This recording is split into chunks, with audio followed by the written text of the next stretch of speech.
The Sam Sorbo Show is brought to you in partnership by the Herzog Foundation.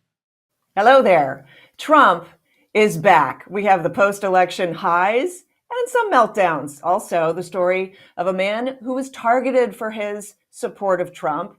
And finally, some new updates on the fate of the J6ers. All this and a lot more on the Sam Sorbo Show. Here we go.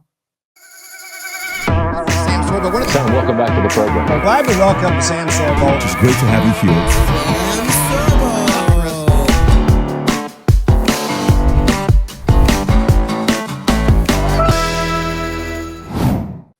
And welcome to the Sam Sorbo Show, this edition just after the election, or re-election, I should say, of Donald J. Trump.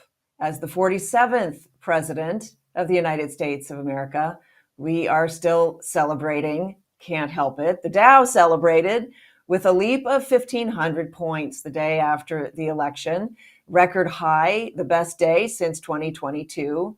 And there was a grand total of 9 states that voted on Tuesday night to pass constitutional amendments dictating that only U.S. citizens can vote in elections, all by 62% or more. This is groundbreaking. Of course, it's only these 9 states. We hope to have other states join this. And in fact, I've actually advocated, I think, on this platform that maybe we should just dump California as a state if they're not willing to play by the rules. So Iowa voted it in by 77%, Ohio at 65%, Kentucky at 62.5%. Missouri voted for citizens for only U.S. citizens voting in elections at 68.5%. North Carolina over 77%. Oklahoma supported it by over 80%. South Carolina also over 80% at 85.8%. And Wisconsin at 66%. Also, Nevada, strangely, which is a kind of a purple state, at over 73% support for only citizens voting in elections. And they added a photo ID requirement for voting. Whereas in California, if you show your ID, you will get ushered out because that's a no-no. How do we have a country if literally anybody can vote in our elections? It really goes against common logic. But then again, the Democrat Party goes against common logic. And they took a thrashing on Tuesday, as a well-deserved thrashing, I would say, because the nonsense that they have been spouting for so long. And of course, after the election, hindsight's 2020. It's easy to say, well, this was obvious.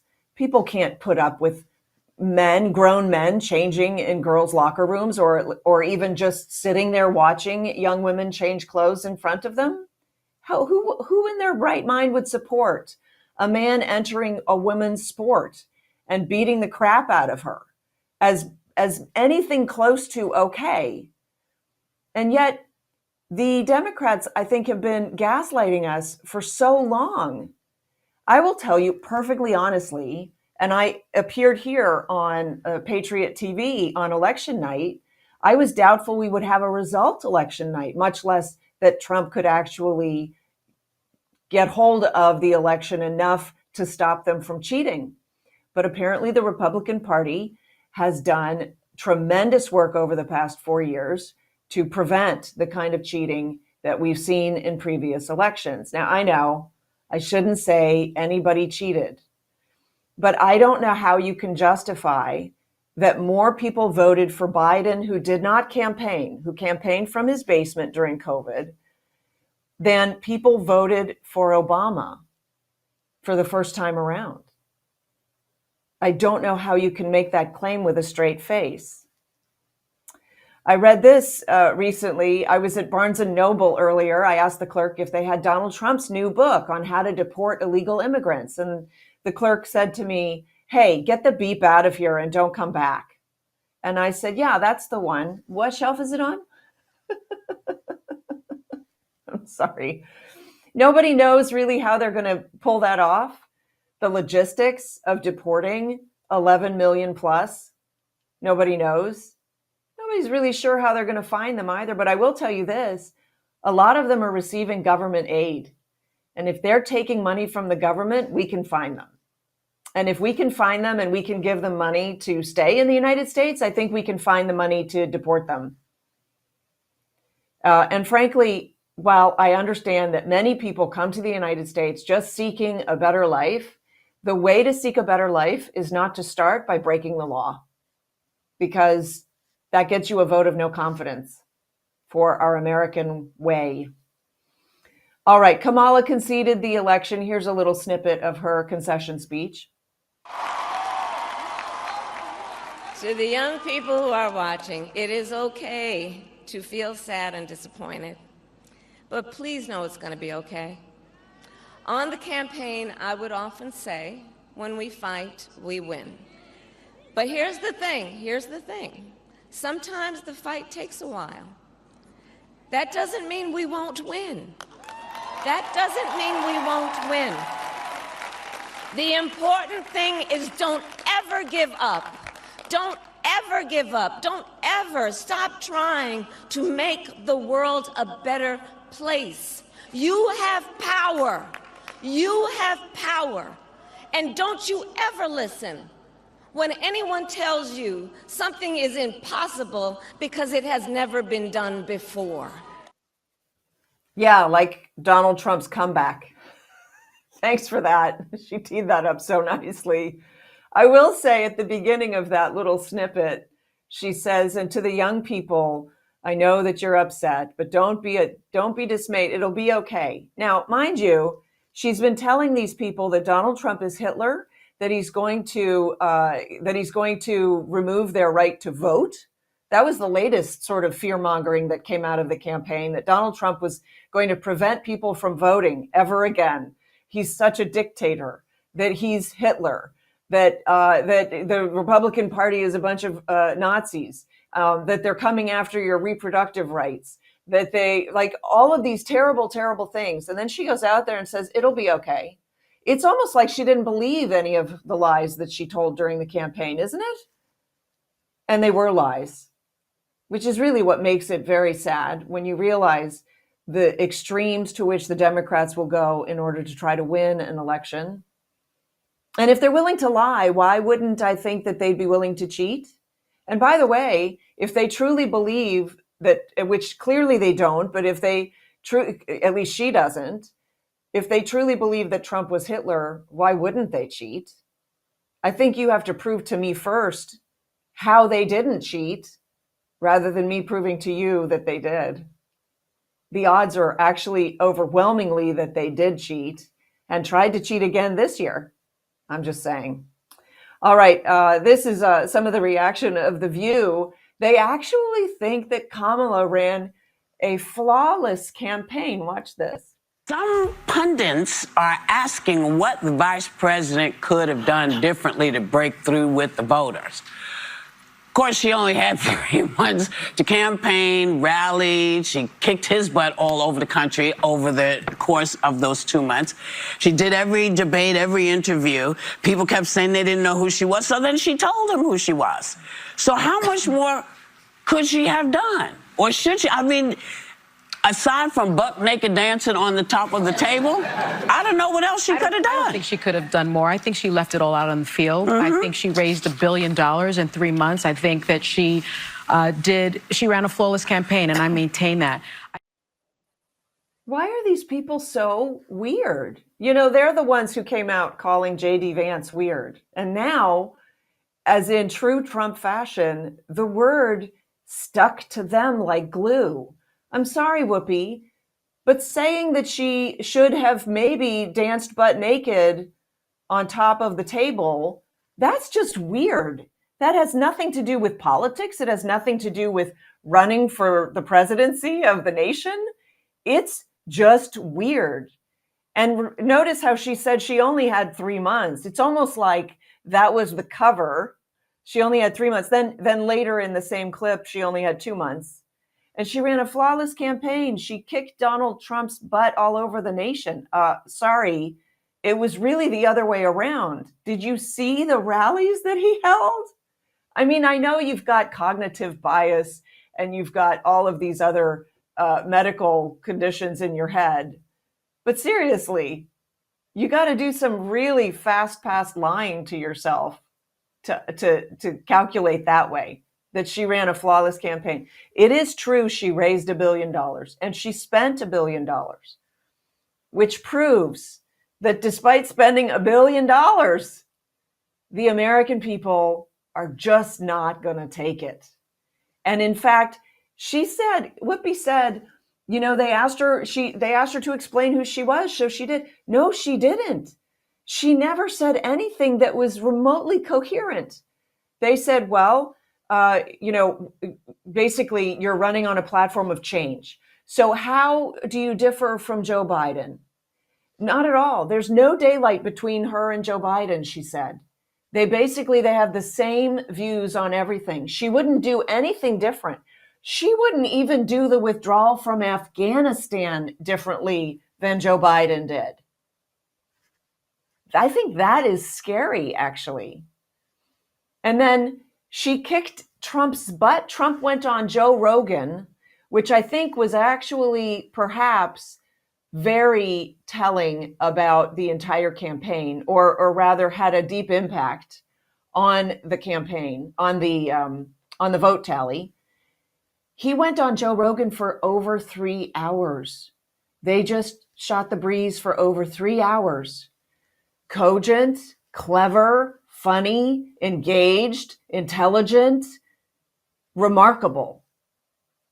She refused to do Joe Rogan for more than 45 minutes. I think the final thing was they would give him an hour, but he had to fly to her. And he said, but that's not what the show is. The show is you come in here. This is my space. You're here. We have a one-on-one that can go up to 3 hours. That's the plot. That's the paradigm. She wouldn't have it. So she didn't do Joe Rogan. What did she do? She did Call Her Daddy. That got almost 1 million views. Trump went on Joe Rogan. It got like 43 million views.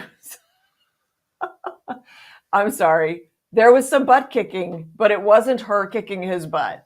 That's just not how that works. You got to really redefine all your words to make that make sense.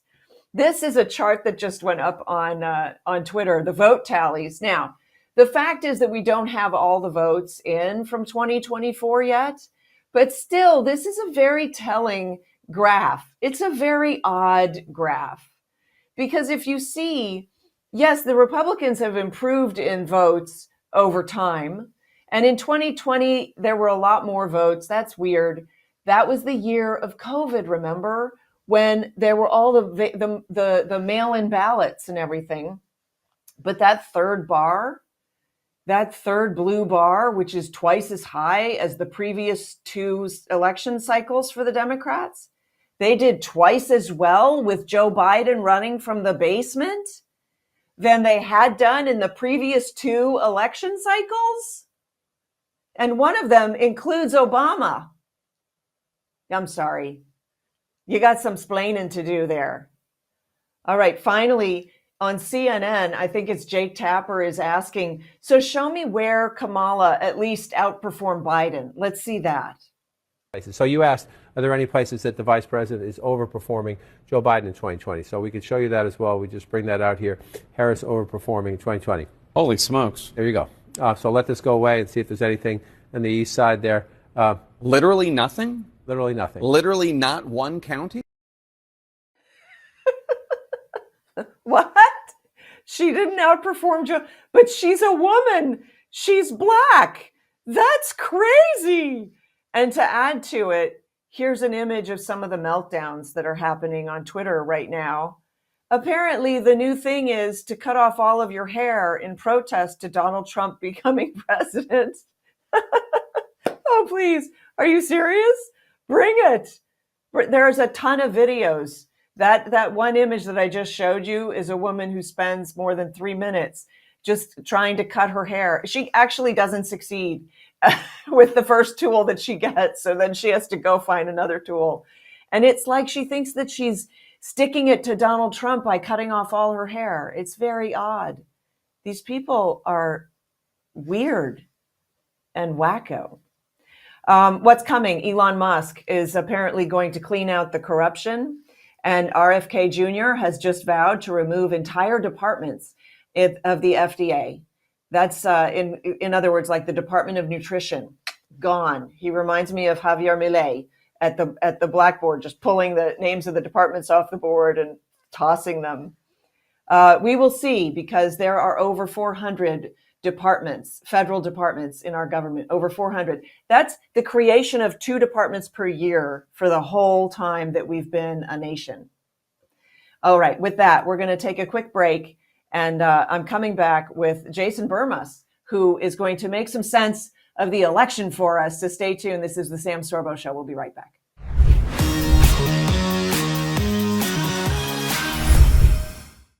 Hi there, Sam Sorbo here. You've heard me say that if you send your kids to school, you're allowing the internet access to them. When you give your child a phone, you're not giving them access to the internet. You're giving the internet access to them. But there's a way that you can mitigate for the dangers that implies, and that is with the Canopy app. I've talked to the people at this company, and they have your child's best interests at heart. They screen images that come through on the phone, and they blur out the sections that you don't want your kid to see. They actually can, in real time, prevent sexting and other things that happen with phones. And so I would encourage you to take a look at Canopy and use the code SAM at checkout for a special discount. Go over to canopy.com, take a look at Canopy, use my code SAM at discount, and then get back to me and tell me how much you love it. Thanks so much. Bye.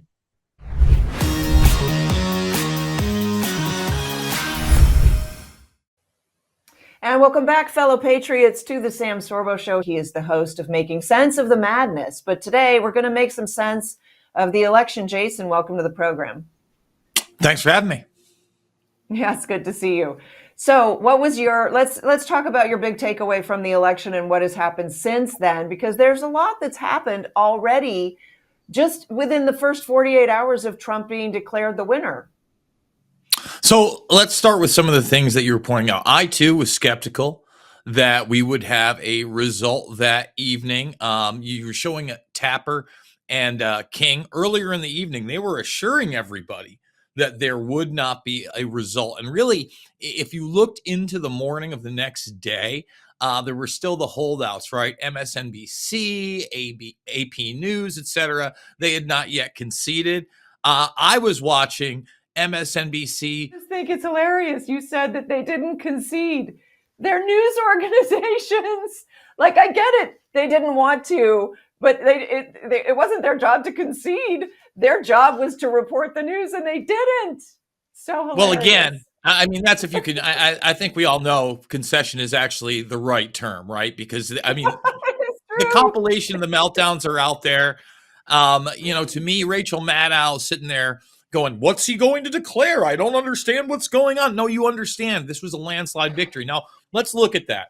The other aspect you were talking about is they have to prove to me they're not fixing these elections. Let's look at the raw numbers that they're telling us. And these are always the reported numbers. I said from the very get-go, the strategy of too big to rig really had to be there, 100%. Now, right now at the popular vote, which Trump won, okay, he's still sitting at less than 74 million votes. Are you telling me that last election cycle, he got no more votes than this time? I think that's absolutely absurd. Kamala Harris, she's arresting about 69 million. Remember, Joe's the 81 million vote man. Right now, we're about 12, 13 million shy of the last time around. Now, look, I know the argument is going to be the COVID-19 84 nightmare, the mail-in ballots, the ease of use, etc. But a lot of that was still in play this time around. So I think this guy's won 3 times in a row. I think even with the corruption that we saw this time around, and I assure you there was corruption, Trump probably got 80 million votes. I mean, that's how I'm looking at it. And we won't really know in a relative manner unless we get the kind of reform that's now being discussed. We need the machines completely out of voting. Okay, I've been speaking out against this since the 2004 presidential election 2 decades ago. Obviously, mail-in ballots should be reserved for the traditional absentee ballot, which is very rare. Okay, and we need voter ID, in-person voting, hand counts. It's that simple. We could be using the technology of the day to empower everybody. And let me also say this. I think that there are still shenanigans afoot when we talk about some of these congressional and Senate races. I live here in Iowa. This is the second time Meeks, who I'm not, I'm no conservative. I'm no Republican. I'm a realist. I live here. To say that she's neck and neck with this Bohannon woman just does not seem real to me. The Democrats threw a bunch of money into that campaign. I couldn't watch an online video without hearing about Christina Bohannon and how great she was.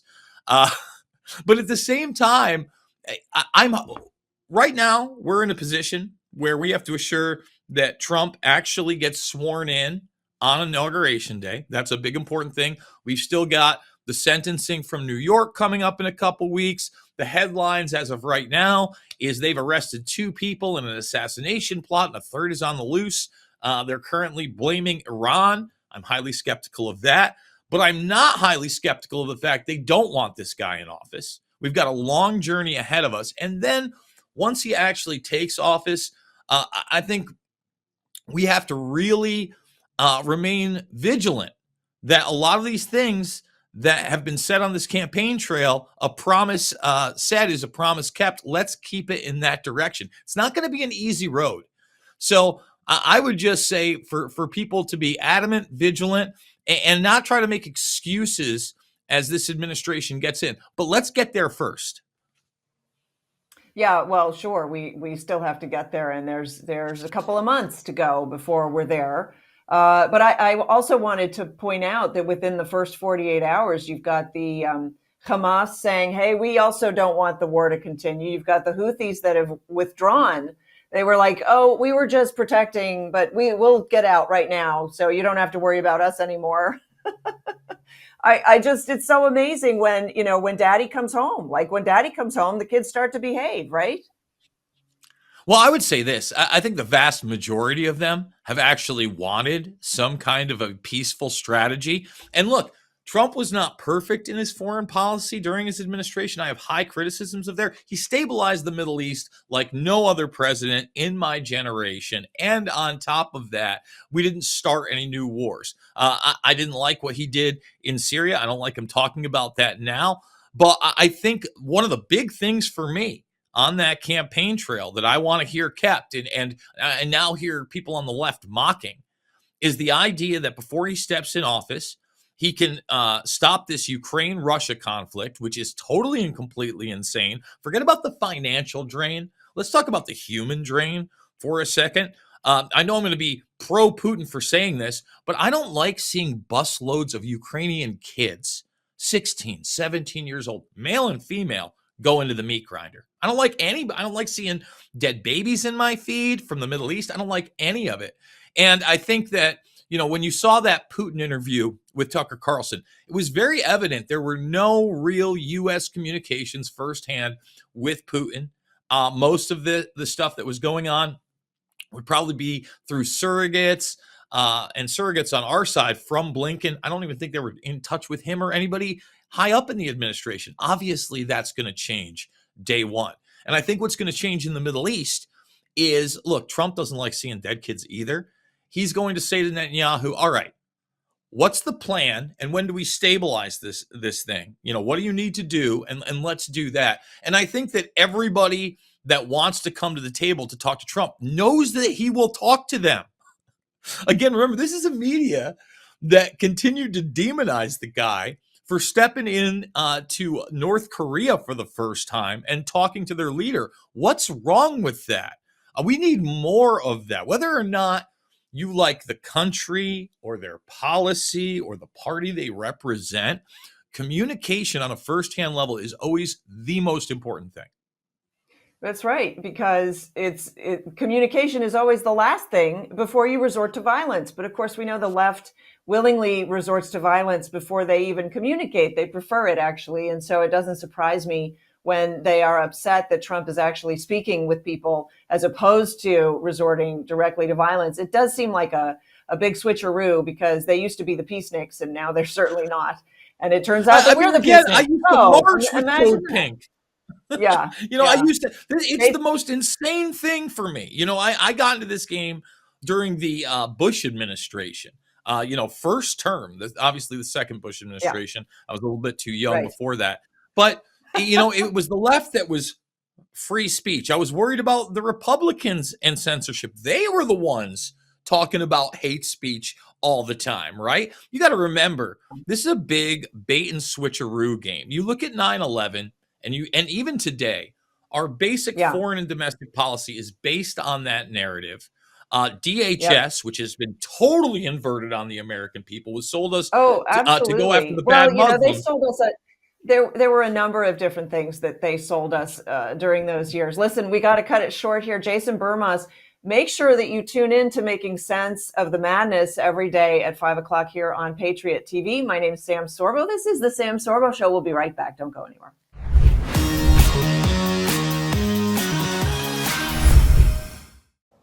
Hi there.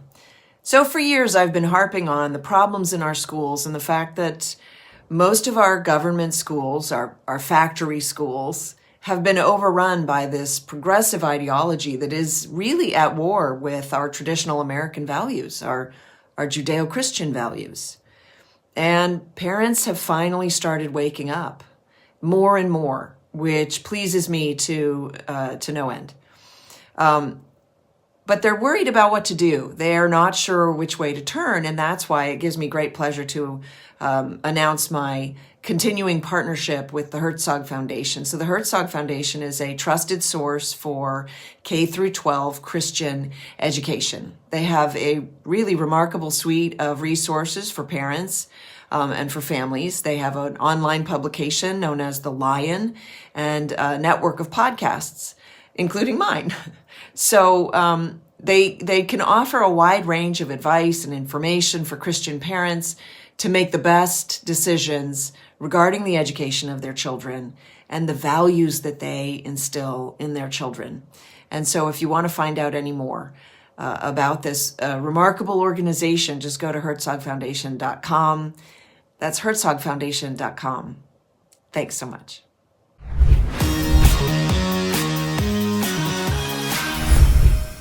My next guest is a young 30-year-old pilot and a real estate developer who was sent home from the military on suspicion of being a supporter of white supremacy, being a racist and a Nazi because, and only because, he had a Donald Trump screensaver on his cell phone. Joining me now is Piero Maranon Velasco.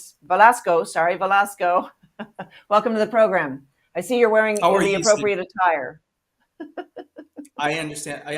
I'm glad you said that. I was about to apologize in advance for my hat. I know it's been very offensive for the last 3 years. It's crazy. We actually have an image of the image of Donald Trump that was on your phone. Now, tell me, it was seen by one of your superiors, or who saw the image and turned you in, basically? So on Sundays, we're allowed to use our phones during basic training in order to communicate with our families. During the morning, when we go to religious services, some of the females are in charge, the ones who are staying in the company and not going to church, are the ones who are in charge of charging our phones so we could have it fully charged during our phone time, because it's pretty short. We just get like an hour or 30 minutes, depending on how we did and how we performed during the week. So when this female, who happened actually to be black, handed me my phone later on that day, she just asked me, why do you have a picture of Trump on my phone? I was like, well, I support him. I like him. I like his policies. Oh, then you're a racist. And then the harassment started with silly questions out of nowhere, like, do you like black girls? And my answer was actually no. I don't find him attractive because I have the right to do so. And actually, my wife, which is what actually made it worse for me, my wife happened to be Caucasian. She's white. So since I didn't know, never got the memo that as a Latino, as a Hispanic, I'm not supposed to marry a white woman. In order to preserve the race, I have to marry a Latina or a black female. So that's what happened. All right. So then they started persecuting you. But what happened next? Because it didn't end up well, and for you, frankly. So just briefly walk us through the different stages of this whole thing. The senior drill sergeant was a Hispanic female from LA that was in charge of my platoon. After this Sunday, she started with comments like, "I'm proud to be from California, and my favorite color is blue." Every time I was around, either we were at the company, at the range, or training, or doing some exercise. Every time I was around, I started to notice these things, and some peers that I got close to, they knew I was a Republican for the things that I mentioned. Uh, they were like telling me, "Hey, have you noticed that this sergeant is saying these things every time we're around, every time you're around?" And I was like, "Yeah, I've noticed that." So the day of my graduation, my wife, who was 7 months pregnant, she flew to South Carolina, and my mom flew from Peru to South Carolina in order to see me graduate. The day of my graduation, they informed me that I was staying. That I was not graduating. I was going to be staying in Fort Jackson because there was an ongoing investigation for equal opportunity violations and DEI policies. What happened was that day, my company commander, the same company commander that at the beginning of basic training introduced himself, asking us how many genders are there. He asked me straightforward, "Hey, training, have you ever read Mein Kampf?" Which I have. I have read the Communist Manifesto too, but that doesn't mean I'm a communist. You literally have to study your enemy. Yeah. Yeah. And so they didn't let you graduate, even though your family had flown in specifically for the purpose. They made you Yes. sleep on a cot. I think we have a photo of the cot setup that they put for you. There you So go. they sequestered you. They sequestered you from your unit, and then they wouldn't let you Yes. graduate. And then where did it go from there? Were you discharged?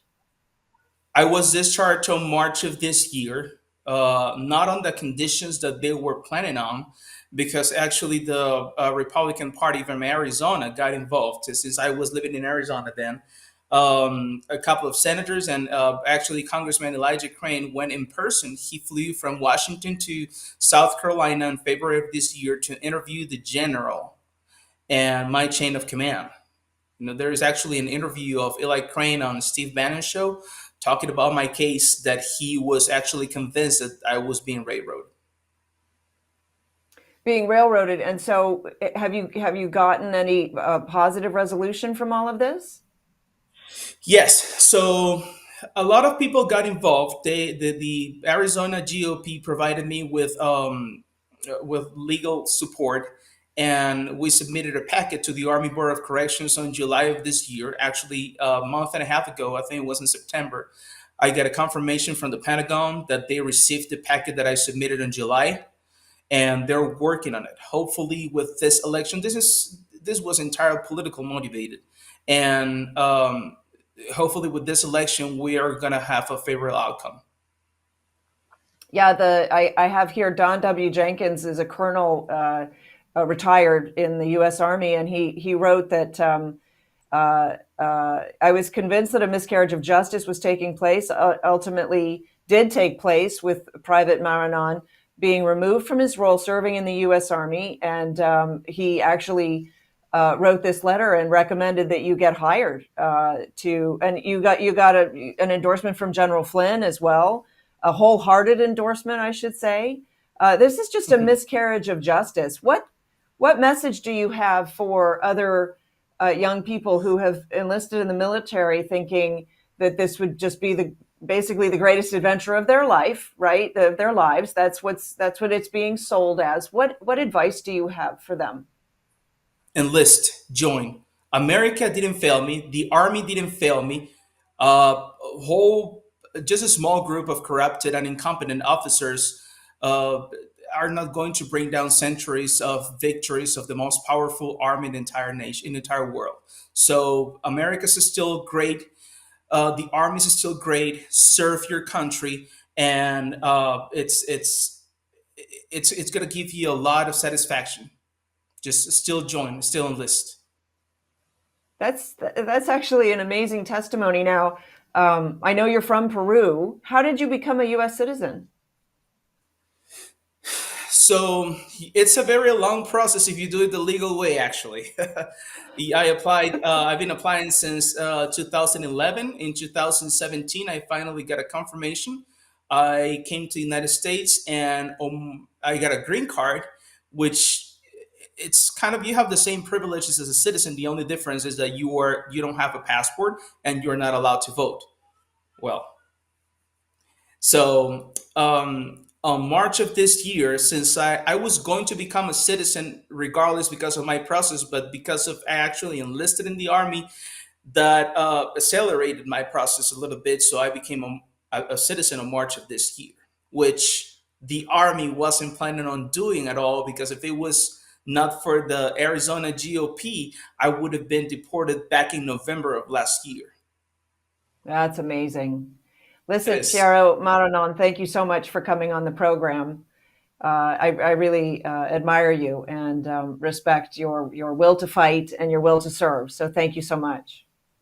It's All mutual. right, so moving on, I just wanted to tell you a quick story. Speaking to a parent I know whose children go to a little school down the street. He says he believes in homeschooling, but he just can't do it. He just still doesn't get it. And I have to say, I find it so fascinating talking to people who they understand the metrics. They understand that school is actually detrimental for children, that it is anti-education. And yet there's still this impasse that I'm finding. Now, last week I spoke in 2 different places on home education, and I was astonished at the response that I got, because lately I've been noticing, and last week in particular, the absolute embracing of what I'm telling people. And I've gone farther down this road, so I'm more extreme, but the people that I used to speak with they used to be like, okay, I get it, but not my school. My school's okay. Or I get it in like inner city schools, sure, but not in my school, that kind of thing. Now they're like, oh man, you're absolutely right. I see it. I see it everywhere. It's every school. You're right. This is true. And yet there's still that leap. But how do I? And I think that the reason is because we still don't understand that the schools, as detrimental as they are, were never actually about education. So we still think that we need something instead of nothing. That's a hard message to sell, that you need nothing, you don't need something, because we're convinced now that despite our own schooling, despite the failures of the school, despite the fact that the schools are detrimental to children, and that's on purpose, we still feel like we need to replace that piece. And that's the piece, that's the missing link. That's the thing that I have to crack. So we will leave it there for just a moment. Coming up next, I've got Treniss Evans joining me, along with one of the J6ers who will be calling in from prison to have this conversation with us. What is next for them? What's been happening to them behind prison walls? And what is next to them vis-a-vis the election of Donald Trump? This is the Sam Sorbo Show. We'll be right back.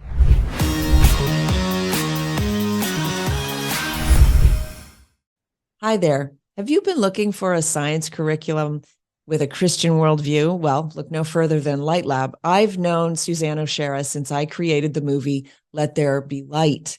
And this is a science curriculum with lessons for kids to explore the nature of light and Jesus Christ, the light of the world. It's a book for kids between ages 8 and 12. It consists of 12 lessons on the nature of light with hands-on activities that are simple and engaging. The Bible studies revolve around God as the creator, his plan for mankind through Christ, and the importance of knowing his word and the Holy Spirit's role in the lives of Christians. So check it out today, Light Lab. Just click on the link, and if you enter SAM10, you'll get 10% off your purchase. So check it out now for your discount and enjoy.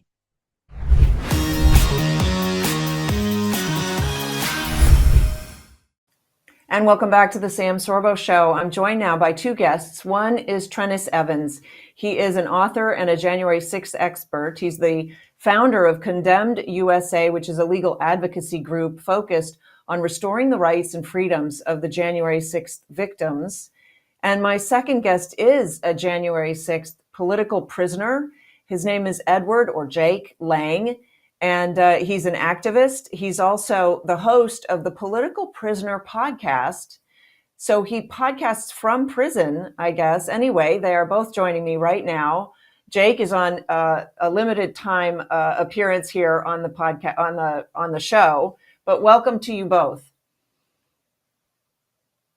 So my first question for either one of you, and I'm not sure who is best situated to answer this, but in light of the recent election, which I'm sure we were all celebrating, the victory of Trump at the ballot box, what is next for the political prisoners? Do you foresee? Go ahead, Jake. Your time's limited. I'm not hearing any sound. Okay, so let me answer real quick. It sounds like Jake's having a little bit of an audio issue there. So listen, nobody got a fair trial. We all know that these trials were steeped in narrative. We were steeped in lies. They were full of nonsense. The incredible nature of what the select committee did to falsify information and generate this narrative should have a bearing on how this is viewed. The American public may not yet fully understand it, but they're victims of the mainstream media, propagandist, legacy media, minutia, if you will. And I think nobody probably else. Hey, Jake, how are you? Nobody outside of the people involved in January 6th and probably President Trump and the attorneys have the firsthand reflective capability of what's actually happened here. You have to remember that the First Amendment was precluded from January 6 trials. No January 6 trial was allowed to raise a First Amendment argument. You weren't allowed to raise numerous types of arguments. You weren't able to say anything about entrapment or estoppel. And if you did, an attorney attempted to do these things, that attorney could be sanctioned, fined, possibly even disbarred. And the judges were very strict on this aspect. And so they kneecapped, if you will, the actual defense that would have gone along with any other protest we've ever seen in history, regardless of criminality, regardless of individual action. The very first reason people were there was not to overthrow the government, because I've said this many times before, Sam, and I'll say it again here. You can't make it make sense that the most armed populace on the face of the planet, the United States gun owner, decided to overthrow the largest military industrial complex ever in the history of the globe with plastic flagpoles and megaphones. You just can't make that. They forgot their guns. Like as a group, they all forgot their guns on the day of the insurrection. It doesn't make sense. But our third guest here, if he can hear us, and it seems like he maybe can't, has been in prison for 1,300 days and has yet to have a trial. You started by saying nobody's gotten a fair trial. But some people have had trials, at least. My understanding is he hasn't even had a trial. In the absence of Jake's response, I maybe can try and I don't want to put words in Jake's mouth or speak for him. But I do want to say that so many people have had numerous injustices, rather it be the time that's spent in solitary confinement, rather it be that they're still sitting there without a trial, rather individual actions aside, the collective, it should be focused about the collective of the narrative. SWAT teams raided individuals who peacefully demonstrated. SWAT teams of the Joint Terrorism Task Force raided individuals. President Trump can resonate with that, I'm sure, after having Mar-a-Lago raided. And this is the obscenity of this United States justice system as it has been. I'm pleading with President Trump to allow experts on the topic that have lived this for 4 years to be a part of this administration and allow them to, at the very least, be invited in to consult on these issues. Because, one, we know what judges did what, and we have the record. We've preserved these records. We have those.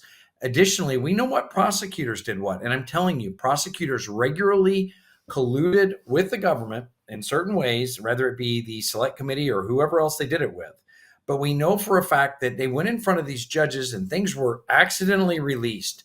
And this accidental release would occur, and then the judge would chew them out in court and say, how could this happen? And these things had an effect on the trials. They had an effect on these people's mindset in many cases for plea deals and other aspects of this ongoing litigation, right? So let me paint this, the criminal prosecution, I should say. But let me paint this picture.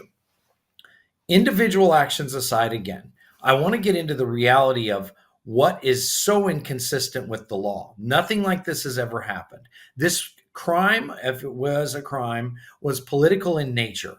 So even that, the idea that we had Kamala Harris giving a speech and talking about January 6th as the number one issue. We had partisan hacks, if you will, or these legislative bodies and that are supposed legislative bodies like the Select Committee, interfering in ongoing trials by conducting these House committee and reports and information being dumped out in the midst of trials, influencing the mind of the jury in DC. And I urge people to go to our site at Condemned USA, see there what we did in the change of venue work. And we have proven that is inconsistent with anything we've ever seen from the judiciary. This is 100% absolutely upside down, living in Alice in Wonderland world, as my friend John Mosley says. But the attorneys come out of these trials, come out of these hearings, just shaking their head going, I've never seen anything like it. And they try and explain to other attorneys and to other people in the legal world and have legal knowledge what's happening in these trials. And they don't believe it. It's like, they can't do that. They can do it. They are doing it, and they will continue to do it. And thankfully, with the election here and President Trump, I think it should stop. And we have mechanisms for stopping it. And I would pray that President Donald Trump, President-elect, I should say, and former President Donald Trump, step up, step forward, and tell the DOJ, let's put a pause to this. I'm asking, I'm not telling, I'm asking. There are people, 6 new people arrested last week. 6 new people were in hearings this week, and 6 new people will be in appearance hearings next week that I know of. Sentencings went on this week, all week long, and people were remanded to custody to the federal prison. This is a reality, and it has to stop. We now have the ability to stop it, and my urgent request to the president, offer clemency, commute these sentences. If you're not going to instant pardons based on the unconstitutional nature of the proceedings, I urge you, I beg of you, issue clemency to these people, commute the sentences, send them home, and then you can sort out the pardon issues. And if there's issues that somebody within the group, somebody within the administration feels so strongly about that must be addressed, and you feel that someone needs prison time, the statute of limitations hasn't run out. Retry these cases in a fair and just district where they have an opportunity to actually be tried by a jury of their peers. And I say in recognition of Louis Gohmert's bill that he left on the House floor just before he left office to run for Attorney General. Louis Gohmert had a fantastic insight as a judge, as an attorney, as a legislator, knowing that this system could not continue this way, and it was bearing the brunt of all kinds of indications of problematic prosecutions. And we have to have courts we can believe in. If we stop believing in our legal system, if we stop believing in the judiciary, and we have nothing else, our system of government is built on no foundation. It's all built on the belief of individuals that it's doing the best that it can. And no reasonable person, knowing the actual content that we know of what happened with January 6th, could in any way, shape, or form conceivably say that this was a fair process. Yeah, it's very disturbing, and I think that for them, for the left, it's a win. I mean, they have to trump this up. They have to pretend that they believe that this actually was a disaster, that this was a terrible thing that occurred, that it was very meaningful when it wasn't, that it wasn't induced when it was, and all of these things. They cannot answer how many federal agents were there inside the Capitol when the protesters arrived. They cannot answer these questions. So it's very clear that there are, to put it nicely, some shenanigans. But you even testified, I think in a committee, I saw the testimony that they are actually trying to indoctrinate people who are serving time right now by having them take courses on how Donald Trump is a bad person. Yeah. So listen, amazing and absolute respect for Marjorie Taylor Greene to have the courage to pull that together, to have that field hearing Right. there on Capitol Hill. That is so important. It was so important to get that information to the public. People don't understand it. They're not recognizing, it's not resonating with them what's actually happening here. This was the re-education camps that people talked about. People like AOC and Nancy Pelosi, they literally discussed re-education camps, and they have been abusing the Bureau of Prisons and our prison system. Just a short walk from the United States Capitol, they have been abusing individuals there. They've been abusing United States citizens. And more despicable than that, not that I'm okay with the citizen aspect, obviously, they've been abusing United States veterans just a walk away from the United States Capitol. You had Mickey Withoff and the group out there with Nicole Reffitt out there and the other wonderful members there, Jen Baker, et cetera, that have been holding that vigil outside that jail. They've been there every night for some 1,300 days. God bless them and thank them so much for what they've done. That commitment is amazing. You have David Summerall and Stop Hate. You have so many, Tommy Tatums and so many people, Philip Anderson, these wonderful voices that have come forward, that have resonated for the American people, the actual truth of what's been going on here. I'm not suggesting no one did anything wrong, but I'm telling you that the process and the punishment far outweighed anything of the criminality of the situation that was actually at hand. And the equity of the situation is despicable. We watched how one group was treated, whether they be from the left, whether it be BLM, Antifa, et cetera, et cetera. And we've watched now how another group's been treated, and you cannot get away from the absolute inequity and the abuse of the justice system that's occurred here. It's just incredible. I want to mention that Jake Lang, who unfortunately has not been able to be heard, but he does host a daily news podcast focused on topics of family and freedom.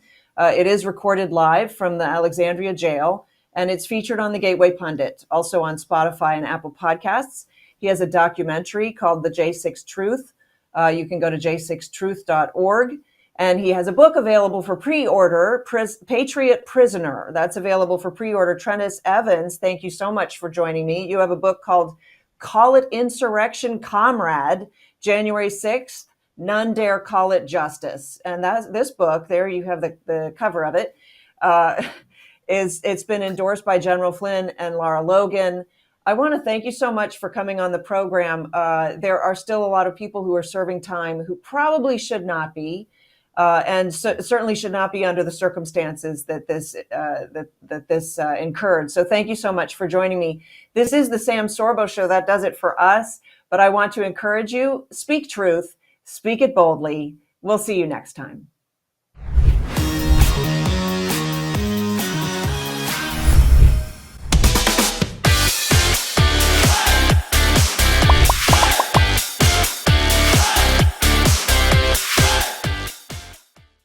The views and opinions expressed in the Sam Sorbo Show are those of the speakers and do not necessarily reflect the views and positions of the Herzog Foundation.